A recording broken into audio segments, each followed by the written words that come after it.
Hey there, fish keepers. Dean here. Over this past summer, I moved my fry from my celestial pearl Danio continuous breeding setup into one of my planted 75-gallon tanks, along with some Pseudomagil luminatus and blue velvet neocaridina shrimp.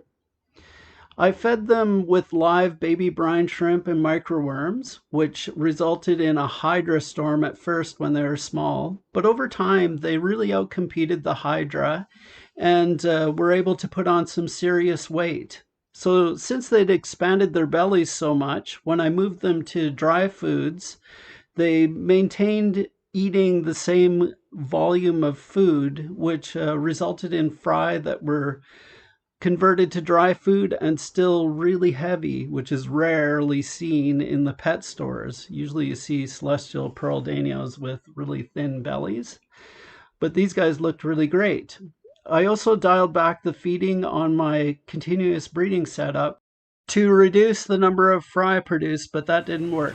Well, the continuous celestial pearl danio breeding setup has produced a lot of fry, and I've probably let them grow up in this tank a bit too long, and I'm starting to overwhelm my filter because I'm seeing algae starting to build up.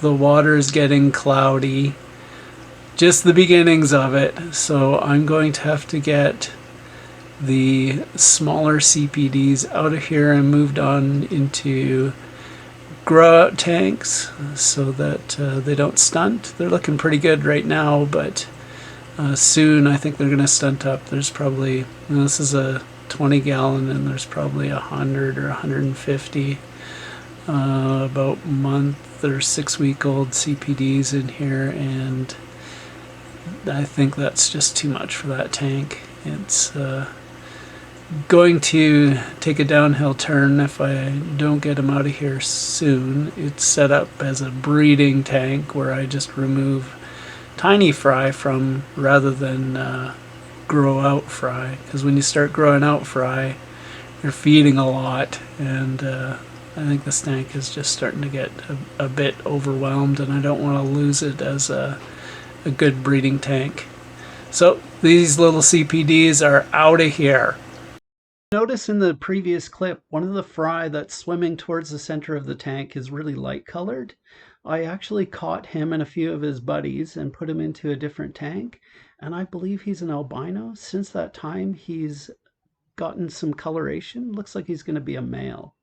The rest of the fry from that tank went into my 75-gallon grow out tank. It took a little bit of time to get rid of the other guys in there, but so they're a little bit bigger, but they've only been in here a couple of days since I poured them in, and they were looking all washed out, but now they've gotten their color.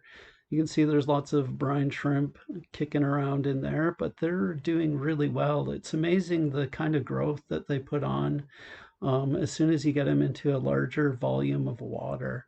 It's pretty amazing. They've only been in here just a couple of days. Since that time, I also observed some shenanigans that were going on in the celestial pearl Danio continuous breeding tank. Since I moved those little guys out of there, when I was taking out the final batch of fry that I was selling, or they would have been adults out of the 75-gallon, I took one of the males from that 75-gallon, one of the prettiest ones, and put him into the continuous breeding setup after I'd taken all the fry out. And that started a battle for the prime breeding spot in the CPD continuous breeding setup. So these guys really went at it. I observed them sparring like this, and I had about 10 minutes before I had to go to work. So I just set up the camera and started watching, and they sparred the whole time. And then I thought, oh, well, I should really get some pictures of it too, so that I'd have a thumbnail for my video. And Yeah, they just totally sparred the whole time too after this little clip was done. So if you like watching celestial pearl danios sparring, enjoy the rest of this clip. It's fairly long, but full of action. Happy fish keeping!